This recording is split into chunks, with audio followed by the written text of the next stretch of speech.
কনকনে শীত, অথচ গায়ে জড়ানোর মতো আছে মাত্র একটি কম্বল। মাটির ঠান্ডা মেঝে আর চারদিক থেকে ঢুকে পড়া হিমেল বাতাসে রাতভর বসে থাকতে হয় ঘরের এক কোনায়। সিরাজগঞ্জের তাড়াশ উপজেলার দেশিগ্রাম ইউনিয়নের টাগড়া গ্রামের মোসাম্মদ সাজেদা খাতুনের প্রতিটি রাত কাটে এমনই অসহনীয় কষ্টে। তার সঙ্গী ৮৩ বছর বয়সী বৃদ্ধ মা মোসাম্মদ জামেলা খাতুন। আমি কাম টাম করে খাই, চা চিন্তা খাই, আমার ঘর ভাঙ্গা, আমি হাঁটেল না এন থেকে ঘরের মধ্যে শুয়ে থাকি, এলকালা শুয়ে থাকি ঘরের মধ্যে। সাজেদার একমাত্র আশ্রয় একটি মাটির ঘর, তাও দুপাশের দেয়াল ভেঙে পড়েছে, হেলে আছে চারিদিকের মাটির বেড়া। যে কোনো সময় ধসে পড়ার আশঙ্কা। মরিচা ধরা পুরনো টিনের চালের ফুটো দিয়ে দেখা যায় আকাশ। রোদ বৃষ্টি ঢুকে পড়ে ঘরের ভেতর। মেঝেতে পাতা প্লাস্টিকের কাগজ, পাশে কয়েক টুকরো ছেঁড়া কাপড় আর একটি মাত্র কম্বল। এই নিয়েই মা মেয়ের সংসার। ঘর নাই বা খাই আমি চাচ্ছি, আমি তারা হাঁটতে পারি না, উঠতে পারি না। বাবা দয়া করে দিলে ঘরটা দিলে না আপনার বেটারা। ঝড় বৃষ্টি একসঙ্গে নামলে ওই ঘরে থাকা অসম্ভব হয়ে পড়ে। তখন অন্যের বাড়িতে আশ্রয় নিতে হয়।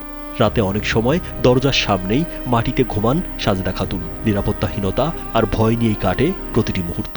আপনাদের কাছে অনুরোধ করি, আপনাদের পায়ে ধরে কই আমাকে বুক গুলো চা করে দেন। আমার বেটা বেটি কিছু নাই, আপনার নাহলে বেটা বেটা আপনারাই। আমি দুয়ারে শুয়ে থাকি, আমার ঘুম ধরে না, আমি নক করে থাকি, বসে থাকি।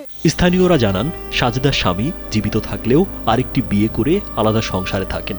2 ছেলে থাকলেও তারা বিয়ে করে আলাদা হয়ে গেছে। দিনমজুর ছেলেদের কেউই আর মায়ের খোঁজ নেয় না। ফলে বৃদ্ধ মা জামেলার দেখভালের পুরো দায়িত্ব এসে পড়েছে সাজেদার কাঁধে। যে অবস্থা আছে তাতে ঘরের ভিতরে যদি মানুষ থাকে তো ঘরে ভেঙে ছিঁড়ে পড়ে মারা যাবে। এই গ্রামের জামেলা আর হলে সাজেদা, এরা খুবই নিরীহ মানুষ এবং খুব গরিব। এদের খুব কষ্টে দিন যাচ্ছে। তার এখন থাকার অবস্থা খুবই দুরবস্থা। ঘর ভাঙ্গা, ঘরের মধ্যে থাকতে পারে না, সে বাইরে থাকে, মানুষের বাড়ি বাড়ি থাকে। কিন্তু তার ঘরের প্রয়োজন, তার মায়েরও প্রয়োজন, তারও প্রয়োজন।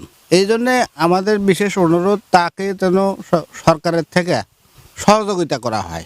খোলা আকাশের নিচে ঘর থাকতেছে, এখন একটা ঘর এই মুহূর্তে হলে খুবই উপকার হতো। এই জন্য আপনাদের করজোর অনুরোধ করব যে এইরকম অসহায় ইতিম মানুষের একটু যদি ঘর নির্মাণ হতো, আর বাকি জীবনটা একটু মানে শান্তিতে থাকতে পারতো। আপনাদের জন্য দোয়া করতো। বয়স বাড়ার সঙ্গে সঙ্গে মা মেয়ে দুজনেই নানা রোগে ভুগছেন। জ্বর, কাশি, হাত পা ও কোমরে তীব্র ব্যথা, কিন্তু চিকিৎসার কোনো ব্যবস্থা নেই। এসব দুশ্চিন্তায় অনেক রাত ঘুমাতে পারেন না সাজেদা। আমাদের ইউনিয়নের টাগড়া গ্রামের সাজেদা এবং মাজেদা, মা এবং মেয়ে। সাজেদার স্বামী দীর্ঘদিন আগে তাকে ডিভোর্স দিয়ে দেয় এবং এখন তারা খুবই মানবতার জীবনযাপন করতেছে। যে কোনো সহযোগিতা পাওয়ার মতো উপযুক্ত লোক তারা, এবং আমরাও আমাদের ইউনিয়ন পরিষদে যখন সুযোগ সুবিধা আসে আমরা ওদেরকে দেওয়ার চেষ্টা করি। প্রকৃত তথ্য যাচাই করে প্রয়োজনীয় সহায়তা করার আশ্বাস দেন উপজেলা নির্বাহী কর্মকর্তা নুসরাত জাহান। একটু দেখি খোঁজ করে ওনাকে জন্য কি করা যেতে পারে। তা সরকারি ঘর বা অন্য সেগুলো তো নাই। তো আগে তো ওটার ব্যবস্থা ছিল, মানুষকে দেওয়া যেত, এখন তো সেগুলো তো নাই। আমাদের উপজেলা প্রশাসনের তরফ থেকে আমরা ওনাদেরকে সহায়তা করার প্রচেষ্টা নিব। মৃত্যুর ঝুঁকি নিয়েই দিনের পর দিন কাটছে সাজেদা জামেলার জীবন। একটি নিরাপদ ঘর পেলে হয়তো শেষ বয়সটুকু একটু শান্তিতে কাটাতে পারতেন মা মেয়ে। স্থানীয় সরকার কিংবা সমাজের বিত্তবানদের এগিয়ে আসার আহ্বান এলাকাবাসীর।